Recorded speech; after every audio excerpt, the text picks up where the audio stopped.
Hello everyone, कैसे हैं आप सब। एक बार पुनः शिव कोचिंग क्लासेस पर स्वागत है। उम्मीद करता हूं आप सब अच्छे होंगे, मस्त होंगे, बेहतर होंगे, आपकी पढ़ाई बेहतर चल रही होगी। क्लास 12th में है बच्चों और बोर्ड एग्जाम 2024 की तैयारी कर रहे हैं, तो निरंतर हम आप लोगों के लिए हेल्पफुल वीडियोज प्रोवाइड कर रहे हैं। आपको प्लेलिस्ट में सारे वीडियोज मिल जाएंगे। प्लेलिस्ट 2024 का इंपॉर्टेंट क्वेश्चन का बना हुआ है, वहां पर आप जुड़ जाइए। मतलब कहने का तात्पर्य यह हुआ कि प्लेलिस्ट में जितने भी वीडियो हैं उसे आप जरूर देखें। आज हम इंग्लिश में बात करेंगे, क्योंकि हमेशा बच्चों का डिमांड आ रहा है कि सर इंग्लिश में कुछ नहीं बन रहा और इंग्लिश के क्वेश्चन आंसर नहीं समझ में आ रहा है, कैसे याद करें। चलिए मैं यहां से शुरू करूंगा बच्चों, और इसके बाद भी वीडियोज लेक्चर आते रहेंगे। बस आप लोगों को मेरे बताए के अनुसार उतना तैयार कर लेना है, और किस प्रकार से किसी प्रश्न का आंसर नहीं बन रहा तो कैसे क्या करना है मैं सब कुछ बताऊंगा, ठीक है। तो चलिए शुरू करते हैं। जो आपका पहला चैप्टर था पोएट्री सेक्शन से, माई मदर एट 66, मतलब मेरी माँ की उम्र कितने बच्चों, 66 मतलब 66 वर्ष। ये किसने लिखा है। पहला तो क्वेश्चन आपका जैसे पैसेज में पूछा जाता है कि भाई साहब पैसेज, जैसे मान लीजिए कोई भी आपके पास पोएट्री सेक्शन का कोई पैसेज दे दिया और उसमें बोल दिया कि इसका पोएट कौन है, और हमेशा एक नंबर यहाँ से फिक्स है। 4 से 5 आपके पोएट्री सेक्शन में चैप्टर है, यानी जो पोयम है उनमें से आपको सभी का क्या करना है, जो भी पोएट हैं या पोएटेज हैं, है ना, कवि या कवित्री हैं, उनका नाम याद रखना है। जैसे यहां पर यदि पूछा जाएगा कि भाई किसके द्वारा ये लिखित है या रचित है, तो एक कमला दास। तो ये आप लोगों को थोड़ा सा ये एक एक नंबर हर एक चैप्टर से जितना भी पोएट्री सेक्शन में पोयम है ध्यान रखिएगा, तो आपको सभी का तैयार करना है। तो माई मदर एट 66 में इसमें आपको पहला पॉइंट याद करना है कि कमला दास द्वारा ये लिखित है, ठीक है। तो यदि आपके पैसेज में ऐसा क्वेश्चन पूछा जाता है तो बन जाएगा। अभी जो कमला दास है ना, इन्होंने किसके बारे में लिखा, तो माई मदर एट 66, मेरी माँ की उम्र 66 वर्ष है, तो माँ की उम्र के बारे में ही बताया। हो सकता है चैप्टर 1 जो आपका पोएम है इसमें आप लोगों ने पढ़ा होगा कि उन्होंने अपनी यात्रा वृतांत के दौरान, मतलब जब यात्रा कर रहे थे, ड्राइविंग कर रहे थे, तब उन्होंने देखा कि मेरी माँ क्या है, बगल में बैठी है, उसकी मुंह बिल्कुल कैसी है, लाल रंग की हो गई है। ये मैं कहानी का सारांश बता रहा हूँ, ठीक है। उन्होंने महसूस किया अपने माँ के दर्द को, इतनी बूढ़ी हो गई है कि उसके विचार एकदम दूर तक जाने लग गए हैं। और जब वो बैठे हुए जा रहे थे तो पेड़ पौधों को भी देखा कि भाई ये पेड़ पौधे हरियाली, खुशहाल बच्चों की तरह है, और बच्चों के बारे में भी जिक्र किया उन्होंने। तो ये सब उसकी कहानी का सारांश है। वैसे इंग्लिश आपसे याद क्यों नहीं होती जानते हो, क्योंकि कभी आप पढ़ते ही नहीं हो। चलिए हम प्रश्न उत्तर यहाँ पर चलते हैं। पहला प्रश्न है, What is the kind of the pain and edge that the poetry feels। देखिए what मतलब क्या, काइंड मतलब होता है एक प्रकार से प्रकार और एक प्रकार से दयालुता। तो यहाँ पर दया की भावना है। पेन एंड एच, दर्द और वेदना। ये पेन मतलब दर्द होता है, एच मतलब वेदना। दैट द पोएटीज मतलब कवित्री जो है, फील्स मतलब अनुभव करती है। यानी कहने का तात्पर्य कवित्री को किस प्रकार का दर्द और वेदना महसूस होता है। तो इस कहानी में आप लोगों को मैंने पहले बताया कि इनकी जो माँ है इनकी बाजू में बैठी है और ऐसी लगती है कि इनको बूढ़ी हो गई है। इनकी जो फेस है, चेहरा एकदम लाल हो गया है ना, और उनका जो मुंह है और उनका चेहरा भस्म वर्णी जैसे एक लाश के समान, एक डेड बॉडी के समान है। इसका आप लोग थोड़ा सा अर्थ देखिए। अब देखिए लिखते समय कुछ चीजें तो आपको प्रश्न से ही मिल जाते हैं, लेकिन इसको लास्ट में देखेंगे। द पोएटीज सीज मतलब कवित्री देखती है कि हर मदर, उसकी माँ, सिटिंग बेसाइड हर, उसके किनारे पर बैठी हुई है। द पोएटीज यहां पर बोला ना कि किस प्रकार से अनुभव करती है कवित्री, जो अपने माँ के बारे में किस प्रकार से दर्द का अनुभव करती है। तो देखती है कि भाई मेरी माँ जो है किनारे बैठी है।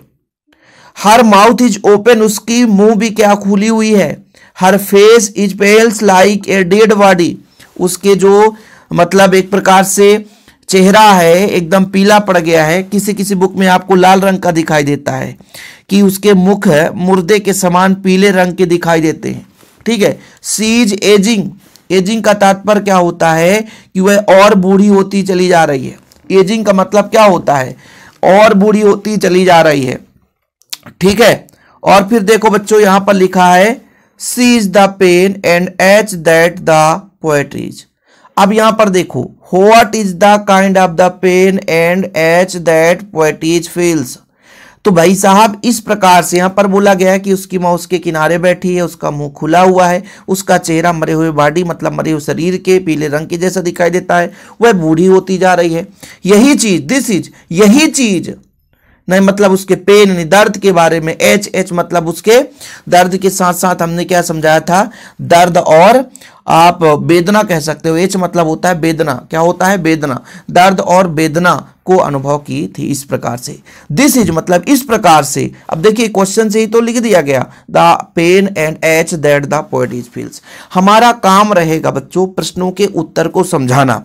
कोई भी इंडिया में क्या दुनिया में कोई ऐसा टीचर नहीं जो आपको याद करा दे। याद कराने का तात्पर्य यह है कि हम आपको समझा दें, और जब तक आप, मैं आपको बता रहा हूं ध्यान रखना, जब तक आप इंग्लिश का अर्थ नहीं सीखोगे तब तक आपसे वो प्रश्न नहीं बनेगा, ये गारंटेड है। जैसे मैं आज यहाँ पे जितने प्रश्न कराऊंगा एकदम सेपरेट समझा कर कराऊंगा। ऐसा नहीं कि 5 प्रश्न दे दूं और उसे आप रटते रहो, रटने वाला बात नहीं, समझा दूंगा। हो सकता है 10 मिनट में आप लोग इसे तैयार भी कर लो। Why are the young trees described as sprouting? यहां पर देखिए थोड़ा सा, Why are the young मतलब युवा, ट्रीज मतलब पेड़, डिस्क्राइब्ड एज स्प्रिंटिंग मतलब युवा पेड़ क्यों है, स्प्रिंटिंग के रूप में वर्णन है, बताओ क्या कारण है। Why क्यों युवा पेड़ को वर्णित किया गया है। वैसे भी जब कवित्री गाड़ी में जा रही थी तो उसके किनारे पेड़ पौधे ऐसा लग रहा था जैसे दौड़ रहे हैं। दौड़ने का तात्पर्य क्या हुआ, जैसे आप ही गाड़ी में चलोगे और मान लीजिए एक ऐसा जैसे बस में जा रहे हो तो ऐसा लगेगा कि पेड़ पीछे की ओर जा रहा है, तो उसी आनंद के अनुभव का वर्णन किया है।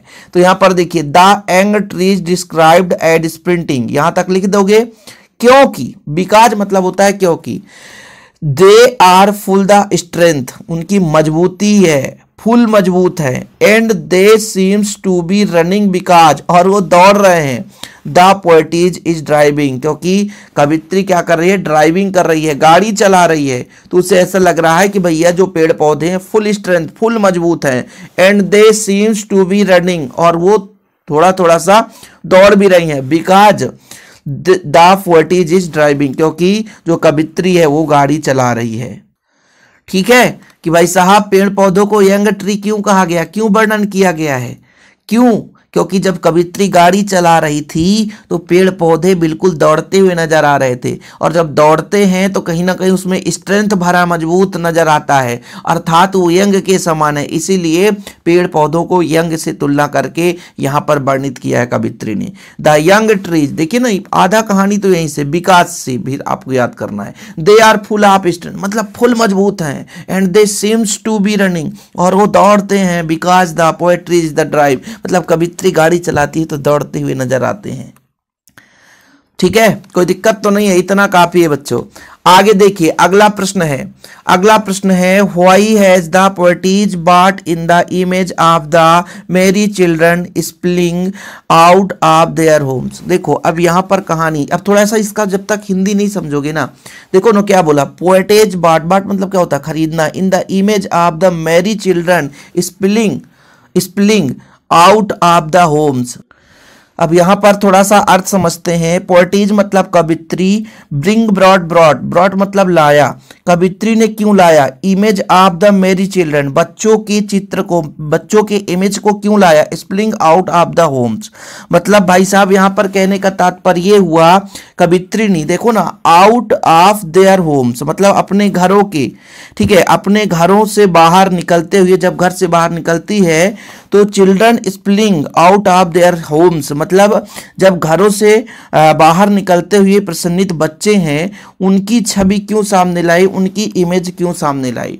भाई साहब आप जब पाठ पढ़े होंगे, नहीं पढ़े तो कोई बात नहीं है, आप समझ लो कि भाई शुक्रवार का दिन था, वो माता पिता के साथ क्या करते, ड्राइविंग करते हुए जा रही थी, उसके बाद जो मम्मी बैठी थी, मम्मी के बारे में वर्णन किया, फिर उन्होंने पेड़ पौधों के बारे में बताया, फिर बोली कि भाई मेरी पुरानी बचपन है ना, बचपन जो हमारे उस पुराने परिचित दर्द, मेरे बचपन की कहानी के बारे में बच्चों की तुलना की, बोले कि बचपन में जो इंसान मुस्कुराता है, मुस्कुराना पसंद करता है, ठीक है, उसी प्रकार से छोटे बच्चों के बारे में इमेज को उन्होंने दिखाया, इसीलिए यहाँ पे पूछा गया है कि घर से निकलते हुए जब ड्राइंग कर रही थी तो प्रसन्नित बच्चों की छवि को क्यों लाई। तो देखिए अब आपको लगेगा सर इतना बड़ा है, कुछ नहीं भाई, 2 लाइन तो यही कहानी है कि the poetess what in the image of the merry children spilling out of their Holmes.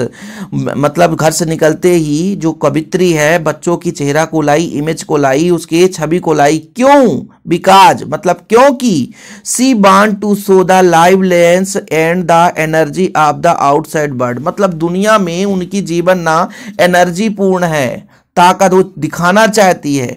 C want to show, वो दिखाना चाहती है, मतलब उनकी जो लाइव लाइन्स है ना, मतलब उनकी जो जिंदगी है ना बिल्कुल एनर्जी से पूर्ण भरी हुई है। आउटसाइड इन द वर्ल्ड, पूरी दुनिया की बात की जा रही है, क्योंकि उनकी जो बाहरी दुनिया लाइवलेस मतलब बिल्कुल जीवंतता कह सकते हैं कि बिल्कुल अंत तक उनकी जो जीवन है। लाइव लाइन्स क्या होता है कि लाइव लाइन्स ले लो भाई, जीवन को आप बचा सकते हो, उसको बोलते हैं लाइव लाइन, है ना। तो यहाँ पर बोला गया है कि जो भाई साहब वो दिखाना चाहती है कि पूरी दुनिया में जो जीवंतता है और भाई ऊर्जा को, भाई जो आपके छोटे बच्चे होंगे भाई बच्चों की मुस्कुराहट को दिखाना चाहते थे, बांटू सो वो दिखाना चाहती है जीवंतता को और एनर्जी ताकत को आउटसाइड द वर्ल्ड, पूरी दुनिया में बाहरी दुनिया की जीवंतता और ऊर्जा को दिखाना चाहती है। They are free from the all tension and anxieties, मतलब एंसिटीज है, कहने का तात्पर्य वो दिखाना चाहती कि दे आर फ्री, सभी के सभी बिल्कुल टेंशन से मुक्त हैं, टेंशन से मुक्त हैं, चिंताओं से मुक्त हैं, तनाव से मुक्त हैं, है ना। दे रिप्रेजेंट लाइफ, जीवन को दिखाना चाहती है। बिगोर पावर एक्शन मतलब जोश, बिगोर मतलब जोश, पावर मतलब शक्ति, एक्शन मतलब होता है क्रिया, ठीक है। एंड केयर फ्री लाइफ, यानी जो आपकी लापरवाह जीवन उसको दिखाना चाहती है। मतलब बचपन में व्यक्ति क्या होता है भाई साहब, यदि यंग है तो फ्री रहता है, लाइफ की किसी प्रकार चिंता नहीं है, पावर भी होता है, शक्ति भी होता है, एक्शन लेने की क्षमता होती है। तो ये 3-4 लाइन है, देखने को तो 6 लाइन है लेकिन 3-4 लाइन है, क्योंकि वो बच्चे को मतलब वो दिखाना चाहती है बच्चों की इमेज को किस प्रकार से जीवनता के रूप में, ताकत के रूप में पूरी दुनिया के सामने रहना चाहती है कि भाई किस प्रकार से तनाव मुक्त रहते हैं, लाइफ की कोई टेंशन नहीं रहती, उनके जीवन का लाइफ बहुत बढ़िया, शक्ति पावर एक्शन और लापरवाह जीवन को दिखाना चाहती है। ये कहानी का अर्थ निकल रहा है। अगला प्रश्न है what was the poet childhood fear. इसका हिंदी क्या होगा बच्चों? व्हाट वाज मतलब क्या था, पोएट इज चाइल्डहुड फियर, बचपन का डर क्या था, क्या था। द पोएट फेल्ट, देखो felt that her mother would leave her, अब देखो क्या बढ़िया, लीव मतलब छोड़ देगी, यानी पोएटीज या पोएटीज यानी पोएट जो कवि या कवित्री है उसको इस बात का डर था कि हर मदर उसकी माँ would leave her one day, एक दिन उसकी माँ उसको छोड़ देगी, ठीक है। It is the fear of insecurity, insecurity मतलब असुरक्षा का डर है, उसको डर है कि जब उसकी माँ उसे छोड़ देगी तो हम असुरक्षित रहेंगे। That every child feels when it's mother is not around, जो हर एक बच्चा महसूस कर सकता है। दैट एवरी चाइल्ड फील्स, हर एक बच्चा अनुभव कर सकता है, when it's mother is not around, यदि उसके आसपास उसकी माँ ना हो तो यह फील हर व्यक्ति हर बच्चा कर सकता है। इस बात का उसे डर था, ठीक है। बचपन में उसे किस बात का डर था? इस बात का डर था। अब देखिए आपके बुक में बहुत सारे क्वेश्चन रहते हैं। सबसे बड़ा क्वेश्चन जो 3 नंबर में सेंट्रल आइडिया एक तो पूछा जाने की संभावना है, क्योंकि सैंपल पेपर में सेंट्रल आइडिया दिया है। अब मान के चलता हूं कि आपसे 5 प्रश्न बन रहे हैं, मैंने तो 4 ही क्वेश्चन कराए हैं, ठीक है। और भी सारे क्वेश्चन है, ऐसा नहीं है, मैं अभी सिर्फ 4 क्वेश्चन कराया हूं, और भी आगे करा दूंगा। लेकिन जब आपको ऐसा लगे कि मुझसे ये प्रश्न का आंसर नहीं बन रहा है, यदि सेंट्रल आइडिया मान लीजिए आ गया और उस चैप्टर से आपके 3 क्वेश्चन बन रहे हैं, ठीक है भाई, 3 क्वेश्चन बनेंगे तो उसका आंसर भी पता होगा कि नहीं होगा, ये तो क्लियर है भाई साहब, उसकी कहानी पता होगी। तो यदि आपके पास 3 प्रश्न का भी उत्तर बन रहा है, 4 प्रश्न का भी उत्तर बन रहा है और सेंट्रल आइडिया आ गया, तो उन्हीं उत्तरों को आप क्रम से लिख देना, बस इतना तो आप कर सकते हो ना बच्चों। यदि सेंट्रल आइडिया आपसे नहीं बन रहा उस चैप्टर का, सेंट्रल आइडिया बड़ा लंबा चौड़ा होता है, 5 से 6 लाइन होता है, कम से कम 6 से 7 लाइन तो लिखना ही पड़ता है। अब आपसे सेंट्रल आइडिया भी नहीं बन रहा है तो क्या करोगे? आपने जो जो प्रश्न तैयार कर रखे हैं उसके आंसर आपको लिखना है, ठीक है। उसी बुक का, उसी चैप्टर का आपको सेंट्रल आइडिया नहीं बन रहा है तो फिर आपको उन्हीं प्रश्नों का उत्तर लिख देना। यदि 4 प्रश्न का उत्तर बन रहा है, चारों आप लिख देना, खत्म कहानी। सेंट्रल आइडिया का तात्पर्य होता है सारांश। लेकिन मैं जानता हूं कि जो वीडियो देख रहा जो बच्चा, उससे इतना अच्छे तरीके से इंग्लिश नहीं आती, क्योंकि हम भी इंग्लिश में बहुत कमजोर हैं।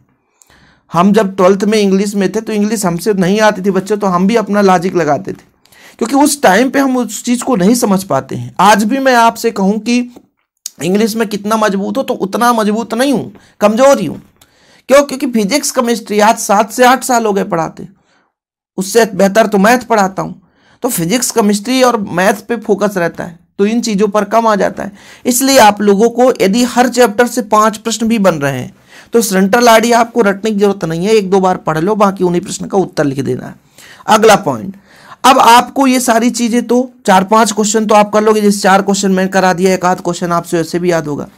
अब आपको ये समझ में आ जाए कि भाई साहब ये किस चैप्टर से क्वेश्चन दिया है। मान लो ये तो क्लियर है कि जैसे 5 क्वेश्चन देता है तो बोलता है 4 ही क्वेश्चन करो। यदि 3 क्वेश्चन दिया रहता है तो आपसे बोलेगा 2 ही क्वेश्चन करो। यदि 4 क्वेश्चन है तो आपसे 3 ही क्वेश्चन पूछेगा।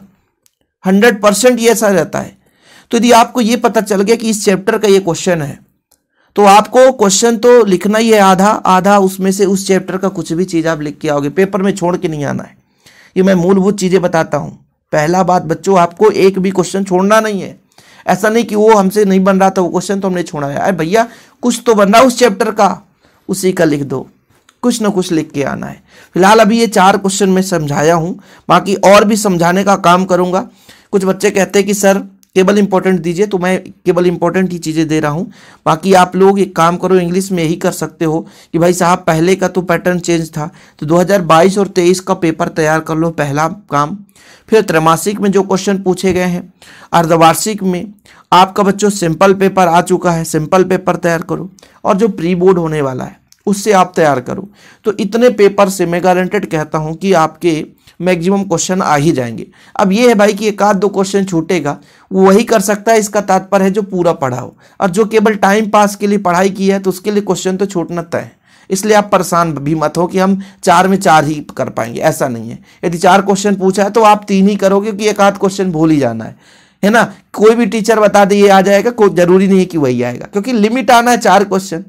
और आपको कोई टीचर देगा 20 क्वेश्चन दे सकता है, और बुक में कितने क्वेश्चन है 100, कैसे फंसेगा? ये चांसेस मैं बता रहा हूं आपको। इसलिए आप लोग बेहतर से बेहतर तैयारी करते चले, हम जो भी हो सकता है हम हेल्प करते रहेंगे।